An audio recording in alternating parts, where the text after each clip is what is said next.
Vamos a ver hoy día lo que es migraña. Entonces, la migraña es una enfermedad descrita ya en nuestros antepasados por los paracas, quien decían que era un castigo por ofender a los dioses o que el ser humano estaba poseído. Entonces, parte del tratamiento estaba dirigido a liberar el cuerpo extraño del cuerpo de los demonios y hacían una trepanación craneal. Entonces, las primeras descripciones en los paracas eran de pacientes que tenían traumatismos encefalocraneanos o con cefalea permanente crónica y les hacían una trepanación. Damos un poco generalidades, definición, clasificación, fisiopatología y tratamiento. La cefalea es el síntoma más predominante y el primero en consulta en neurología. El 90% de las cefaleas son migrañosas y tensionales y el 10% son cefaleas secundarias o otro tipo de cefaleas primarias. Por tanto, es una enfermedad muy discapacitante.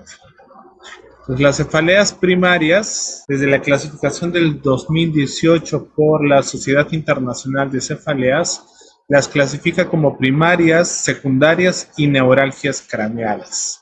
Las primarias son cuando conocemos los mecanismos neuroquímicos, vamos a ver más adelante, pero no hay ninguna lesión estructural, tanto en tomografías como en resonancia magnética. La cefalea secundaria, en cambio, es aquella que tiene una lesión estructural. Puede ser que el paciente tenga un cisticerco, una tumoración, una malformación arteriovenosa, ser secundaria a un traumatismo encefalocraneano, en fin. Y las neuralgias craneales, la inflamación de los nervios que producen o dan su inervación a la meninge y a los músculos faciales, como el trigémino, como el glosofaringio, hay neuralgia facial también del séptimo par, en fin. Entonces se da una compresión del nervio en su agujero de salida del cerebro o del tronco cerebral hacia la cara. Entonces, esta clasificación habla de migraña, cefalea tipo tensional, cefalea autonómica trigeminal y otros desórdenes primarios. Y dentro de las secundarias vamos a tener por un traumatismo o una injuria, por problemas vasculares, por infección, por desórdenes en la homeostasis, por un problema facial con dolor a nivel de cuello, de ojos, oídos, nariz, por una sinusitis, en fin. Y las otras neuralgias craneales que son dolores localizados principalmente a nivel facial, hemicraniano o retroauricular y cervical. Entonces, ¿cuál es la duración y frecuencia del episodio de cefalea? La migraña es episódica, es decir, que viene cada cierto tiempo, pero es regular. Y esta migraña, de ser episódica, se puede cronificar y puede ser diaria. La cefalea tensional, en cambio, es un dolor tipo sordo de una intensidad de 5/10, permanente, a nivel occipital, a nivel cervical o bifrontal. ¿Puede haber las combinaciones de ambas? Sí, un paciente tensional puede tener episodios de migraña, entonces una cefalea mixta, tanto tensional como migrañosa.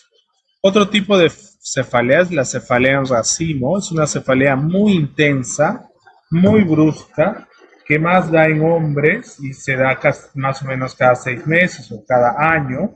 Es muy discapacitante, puede haber lagrimeo, enrojecimiento conjuntival y el paciente generalmente acude a emergencia porque el dolor es de 10 más náuseas y vómitos. Tipo Horner, cefalea en racimos, cluster, tiene varios nombres. La neuralgia del trigémino es una neuralgia tipo descarga eléctrica que va en las ramas del nervio trigémino, que pueden ser a nivel mandibular, inferior, superior, oftálmico. Es un dolor bien incapacitante y también es relativamente frecuente. Y la cefalea debido a un tumor cerebral es una cefalea que va aumentando de intensidad progresivamente, ¿no? Desde hacerse muy suave o muy poco frecuente o de una intensidad baja y va aumentando y da síntomas adicionales como náuseas, vómitos. Entonces, las cefaleas secundarias son cefaleas más signos de alarma. ¿Y cuáles son los signos de alarma? Que el paciente tenga síntomas sistémicos, tiene fiebre, mialgias, pérdida de peso, o historia de VIH, insuficiencia renal, corticoterapia, que van a hacer que pensar que el paciente esté inmunosuprimido y tenga una coinfección. Otros signos neurológicos focales como convulsiones, alteraciones mentales, confusión, focalidad neurológica como hemiparesia, problemas visuales como anisocoria, me indican que hay un proceso expansivo o hay una lesión estructural.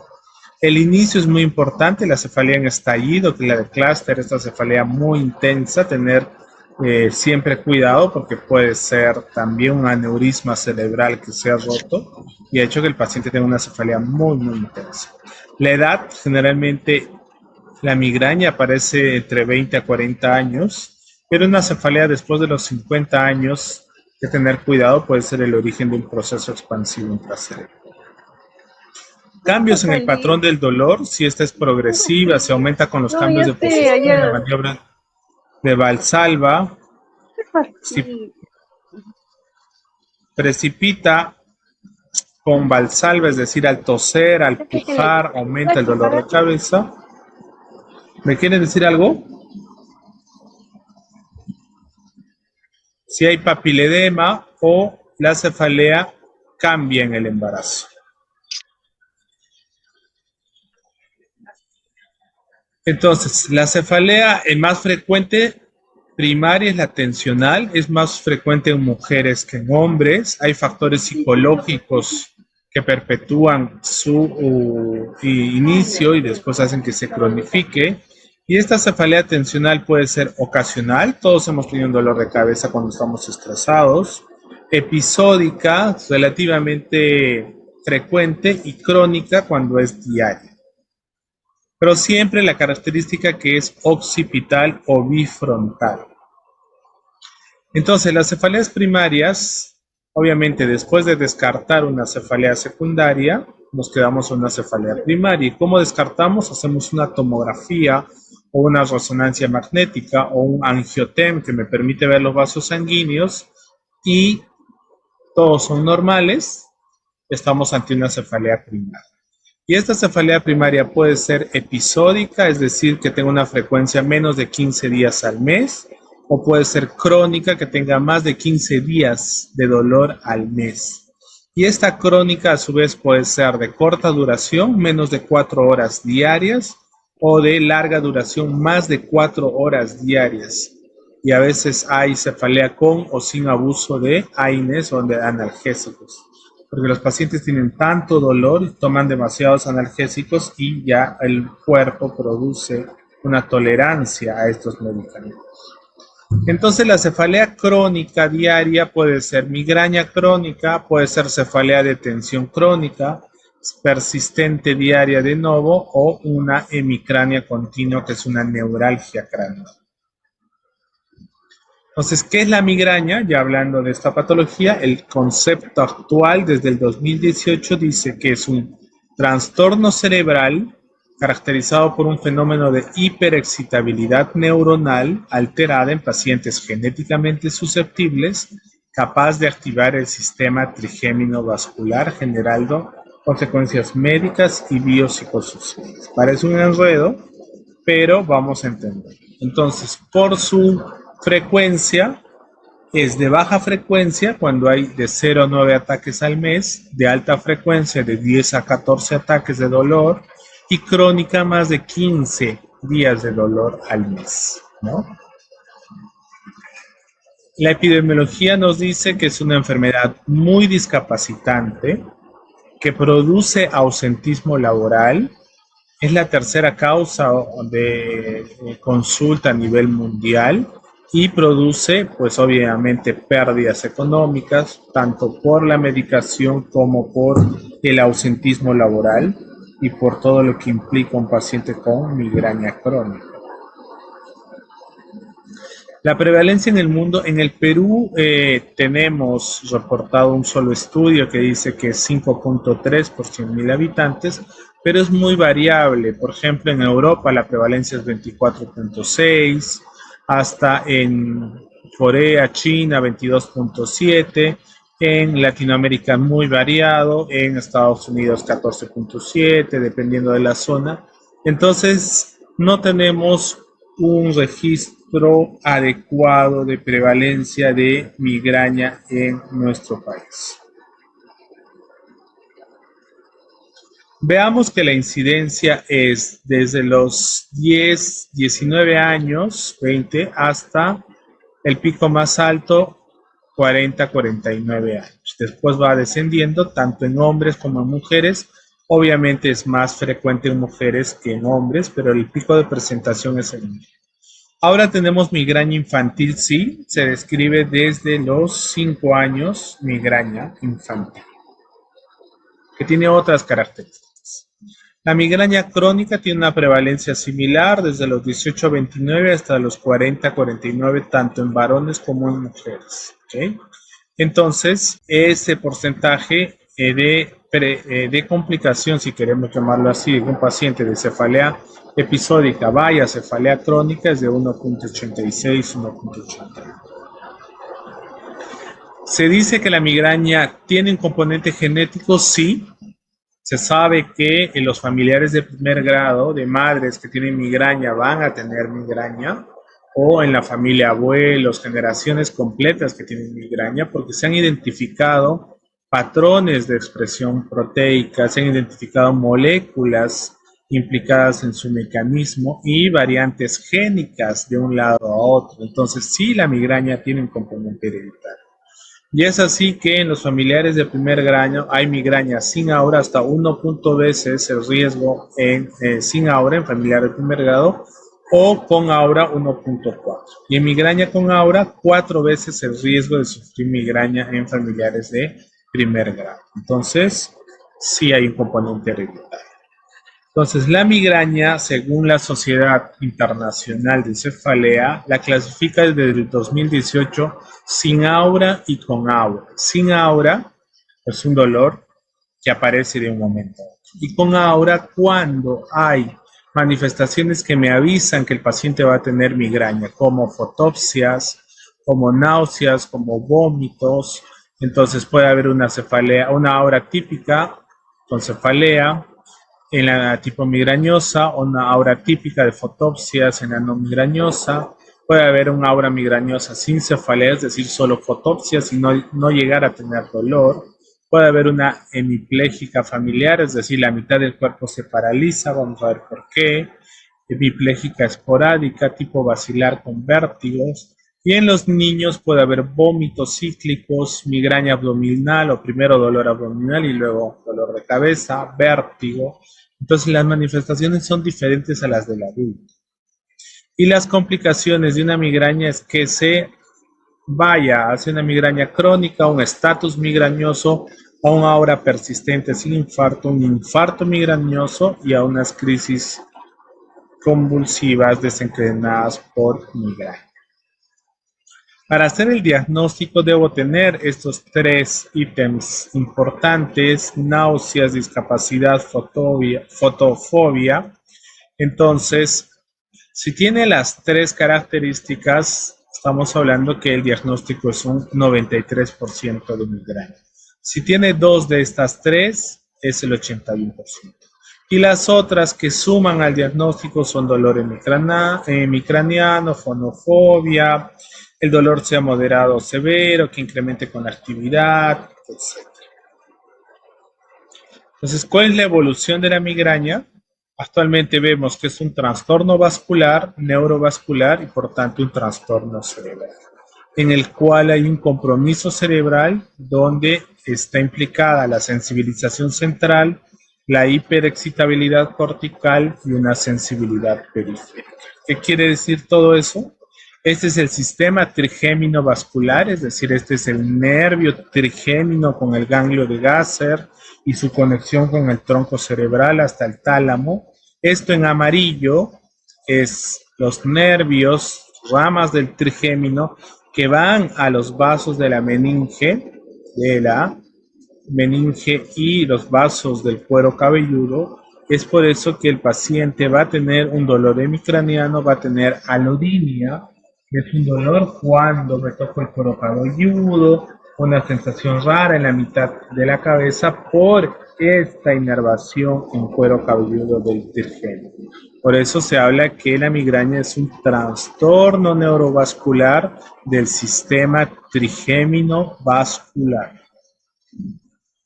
Entonces, hay distintos estímulos al hipotálamo, van a producir pródromos, el hipotálamo va a activar los núcleos de cerúleos y de RAFE, se va a producir liberación de potasio y aminoácidos excitatorios, una oligoemia cortical y se produce el aura. Por el otro lado, se activa el sistema trigémino vascular, se libera la sustancia más importante, el gen activador de la calcitonina, y los compuestos vasoactivos que son vasodilatación por el receptor 5-HT1 o serotoninérgico y la inflamación estéril por el receptor 5-HT1D. Ambos producen dolor. Vamos a verlo acá. Que va a producir una sensibilización periférica, es decir, que las fibras nerviosas del cuero cabelludo van a ser más sensibles y por tanto va a producir un dolor tipo pulsátil, retroocular en cuero cabelludo, retroauricular. Y la sensibilización central es que el dolor se va a perpetuar a nivel del tálamo y va a aparecer la fase de cefalea. Entonces tenemos dos fases en la migraña, la fase de aura y la fase de cefalea. En la fase de aura, miren acá, la descarga o el cambio a nivel cerebral empieza en la parte occipital, por eso que el paciente tiene fotopsis. Después se produce vasoconstricción y esto va a producir disminución del flujo sanguíneo, una oligoemia, que va a ir hacia la cisura central a nivel parietofrontal. Entonces el paciente puede tener problemas de lenguaje, problemas motores, transitorios por esta falta de oxigenación. Y después, esta fase de aura dura más o menos desde 3 minutos hasta 2 horas. Va a haber destellos de luces o flashing, va a haber oligoemia por 2 horas, disminución del flujo sanguíneo, hasta alcanzar el círculo o el surco parieto occipital. Entonces, en compensación de esta primera fase de aura, que hay oligoemia, es decir, vasoconstricción, va a haber una vasodilatación por aumento del flujo en las arterias de la meninge media. ¿Okay? Entonces, primera fase, vasoconstricción, oligoemia. Empieza en el lóbulo occipital y luego va hacia el lóbulo parietal. Por eso el paciente tiene fotopsis. Y en la fase de cefalea ya se va a producir una vasodilatación por el sistema trigémino vascular y se va a producir una inflamación estéril. Se va a producir neurotransmisores como el gen activador de la calcitonina que va a irritar la meninge y el paciente va a producir vasodilatación, edema neurogénico, inflamación. Entonces, esta vasodilatación por el sistema trigémino vascular va a producir que la meninge se dilate, se va a producir liberación de sustancias, miren acá, como el gen activador de la calcitonina y otras como óxido nítrico, etcétera, que van a producir edema y un cuadro inflamatorio estéril, transitorio en estas neuronas. Y es por eso que el paciente tiene un dolor hemicraniano, porque parte del cerebro de la meninge se ha dilatado y después se generaliza. Entonces, ¿cuál es la sustancia más importante en migraña? El gen activador de la calcitonina. Este receptor y esta sustancia va a producir una inflamación meningia o una inflamación neurogénica que va a producir la sensibilización de los receptores meningios y ataques de migraña. Es por eso que actualmente los tratamientos para migraña son para bloquear el gen activador de calcitonina. Estamos hablando de anticuerpos monoclonales que directamente bloquean estos receptores. Entonces, en resumen, tenemos que primero en el aura se activa el lóbulo occipital, luego este lóbulo occipital va a activar en la fase de aura. Luego viene la fase de cefalea con dolor, donde activa el sistema trigémino vascular, se va a producir una vasodilatación y la fase de dolor. Y en esta fase también pues, se va a producir activación de unos núcleos, que son los núcleos viscerales en celeste, y este núcleo visceral va a producir náuseas y vómitos. Entonces el paciente vomita por el dolor de cabeza porque se activa a nivel central el núcleo de los náuseas y vómitos. Entonces, para atacar y bloquear este núcleo, debo dar antagonistas del receptor dopaminérgico D2. Acá hay receptor D2 de la dopamina y para eso uso la metoclopramida. No usamos Gravol porque el Gravol controla las náuseas y vómitos a nivel digestivo. Y aquí en la migraña no sirve el Gravol, más les produce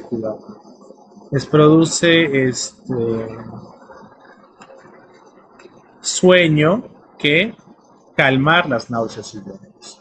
Entonces, siempre que tengan migraña, que es una patología muy común, ustedes o sus familiares, y tengan muchas náuseas y vómitos, deben darle metoclopramida para bloquear este núcleo visceral. Entonces, ¿cómo sabemos todo esto? Porque al hacer un estudio funcional cerebral de una resonancia magnética, vemos que en las fases premonitorias hay poliuria, hay dolor cervical, fatiga, hipersensibilidad a la luz, al sonido. Luego viene el aura, donde hay náuseas, problemas visuales, fotopsias, problemas de lenguaje, problemas cognitivos. Se activa, miren, el lóbulo occipital. Luego viene la fase de cefalea, donde hay activación del hipotálamo y del tálamo, y después la fase prodrómica, que termina de activarse toda la córtex. Entonces ahí puede haber una fase cutánea de halo. Una vez conocida la fisiopatología de la migraña, veamos qué es una migraña crónica. Pues es esta migraña episódica de baja frecuencia, es decir, ataques de 0 a 9 por mes, o eran muy esporádicos y que empiezan a hacerse más continuos, de alta frecuencia, es decir, de hasta 14 veces al mes, o de alta frecuencia, muy alta frecuencia, es diaria. Entonces, ¿qué cronifica este dolor? Pues se ha visto que el estrés, los cambios en el estado de ánimo, el apetito, la obesidad. Miren cómo la obesidad produce orexinas, y esto produce alteración del sistema trigémino vascular, aumento del tono simpático, más inflamación, más liberación del gen activador de la calcitonina, y una migraña crónica episódica la vuelve crónica. Por eso que es importante mantener el peso y el ejercicio. Otros factores, se ha visto la periodontitis, porque hay una inflamación crónica del sistema trigémino vascular, del nervio trigémino por las ramas dentarias, el maltrato psicológico, físico, el abuso sexual, la negligencia, van a hacer que esta migraña de episódica pase a crónica. Y lo más importante, la sensibilización central, la alodinia cutánea, es decir, que el paciente tenga dolor en el roce del cuero cabelludo con la mano, dolor al peinarse. Eso indica que la migraña se ha cronificado por una sensibilización de las terminaciones del trigémino en el cuero cabelludo. El uso excesivo de analgésicos, hay pacientes que toman ergotamina, que toman AINES, que toman opiáceos como tramadol de forma excesiva. El cuerpo hace tolerancia y hay mayor aumento del número de episodios. Y el exceso de cafeína, se ha demostrado que la cafeína, si bien controla la migraña en dosis bajas, es decir, hasta 3 tazas al día, produce vasodilatación, después tiene un efecto contrario. Veamos si veamos el tratamiento. El tratamiento se basa en un objetivo preventivo o un objetivo de la medicación aguda o calmar el dolor. Entonces, si yo tengo dolor de cabeza, probablemente sea, si es muy intenso, voy a ir a la emergencia y vamos a tener que bloquear los receptores de la vasoconstricción y vasodilatación. Para eso debo bloquear el receptor 5H1B y el receptor 5H1D. Entonces puedo usar ergotamina, puedo usar triptanes que bloquean esta vasoconstricción y vasodilatación y impiden la fase de cefalea. Cuando está en aura nada más, o si ya se ha desencadenado, pues tratamos de cortar el sitio. Y en el caso de la medicación preventiva va a evitar la activación de la corteza, del tálamo, con mayor sensibilización central, con medicamentos exclusivamente que bloqueen a los receptores 5HT1D de histamina. Entonces, si un paciente viene a emergencia o están con dolor, ¿qué uso en una crisis leve? AINES como naproxeno, ibuprofeno, descetoprofeno, diclofenaco de primera línea. En una crisis moderada uso triptanes. Los triptanes tienen dosis específicas, son medicamentos exclusivamente para migraña, no para cefalea tensional, no para otro tipo de cefalea o neuralgia craneal. Y lo que hace es bloquea esta vasodilatación y vasoconstricción.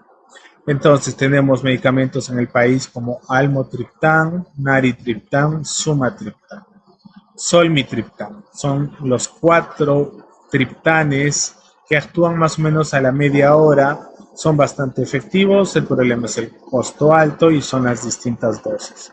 En otros países tenemos triptanes nasales o subcutáneos o sublinguales que actúan al minuto de haberse instaurado. En cambio, nosotros tenemos orales que demoran más o menos 30 a 40 minutos.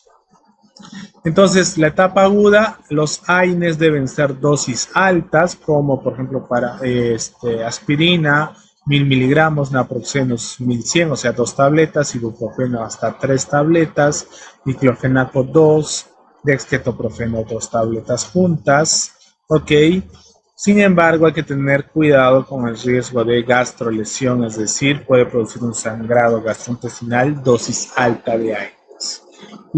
Por lo que actualmente se recomienda paracetamol 1 gramo, es decir, 2 tabletas juntas, pero normalmente viene de 500, para controlar antes de usar otros AINES a dosis altas.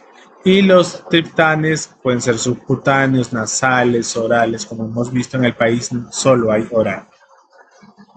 El tratamiento preventivo es cuando el paciente tiene dolor de cabeza más de 15 días al mes y más de 4 horas diarias, o este dolor de cabeza es incapacitante, es decir, no le permite hacer sus actividades vida diaria. No puede trabajar, no puede estudiar porque está incapacitado por el dolor. Para eso tenemos antiepilépticos, antidepresivos. Dentro de los antiepilépticos tenemos valproato de sodio, topiramato, los beta bloqueantes como propanolol, metoprolol y los antidepresivos tricíclicos como amitriptilina o los duales como venlafaxina, duloxetina. Son medicamentos eficaces y efectivos. ¿Cuánto tiempo tomar un preventivo de migraña? Mínimo 6 meses a 1 año, ya que estos medicamentos empiezan a actuar a la 4ª semana de haber tomado.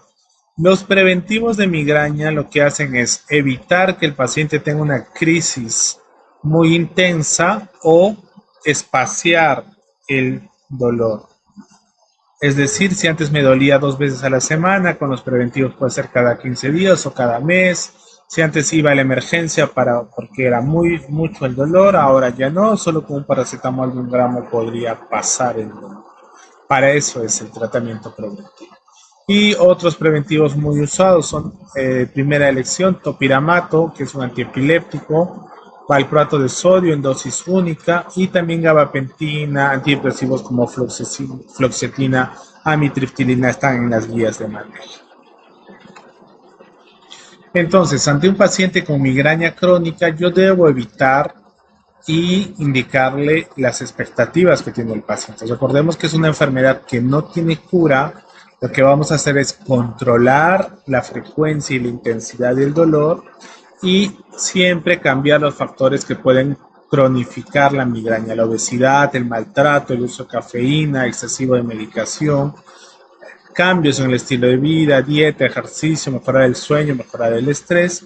Y el tratamiento preventivo puede, o según las guías, las más recomendadas son topiramato de 50 a 100 miligramos, amitriptilina podríamos asociar o propanolol flunarizina, son buena elección.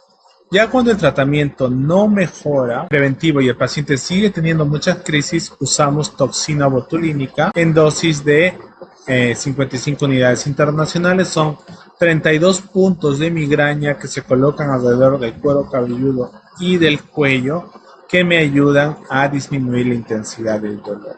¿Ok? Y cuando ya tengamos una migraña refractaria, es decir, con toxina botulínica no ha mejorado, pues usamos los anticuerpos monoclonales, que todavía hay mucha controversia, hay muchos eventos adversos, pero se usa en ese caso. Muy bien.